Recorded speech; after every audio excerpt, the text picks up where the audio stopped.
এদিকে জাতীয় নির্বাচন ও গণভোট একসাথে করার বিষয়ে গুরুত্ব আরোপ করেছেন বিএনপির স্থায়ী কমিটির সদস্য আমির খসরু মাহমুদ চৌধুরী। সন্ধ্যায় দলটি গুলশান অফিসে ব্রিটিশ হাই কমিশনের সাথে বৈঠকে বসে বিএনপির একটি প্রতিনিধি দল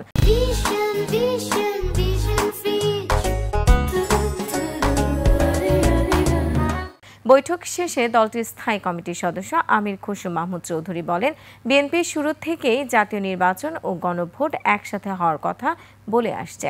ভারপ্রাপ্ত চেয়ারম্যান তারেক রহমান অতি অল্প সময়ের মধ্যেই দেশে ফিরবেন বলে ব্রিটিশ হাই কমিশনার সারা কুককে জানানো হয়েছে। আমির খসরু মাহমুদ চৌধুরী আরও বলেন, অন্তর্বর্তী সরকারের অধীনেই নির্বাচন হবে, তবে তা গঠিত হবে তত্ত্বাবধায়কের আদলে। পুরো আলোচনায় বিএনপির অবস্থান ছিল যে গণভোট আর নির্বাচন একই দিনে হবে, দুটো ব্যালটের মাধ্যমে। এটা দিনের আলোর মতো পরিষ্কার। নতুন করে এই সাবজেক্টকে সামনে আনার কোনো সুযোগ নাই। সেটা যেই বলুক, যারাই সেটা প্রতিবেদন দেখ, সেটা তাদের সমস্যা, এটা বিএনপির সমস্যা না। এই ব্যাপারে আলোচনার কোনো সুযোগ নাই।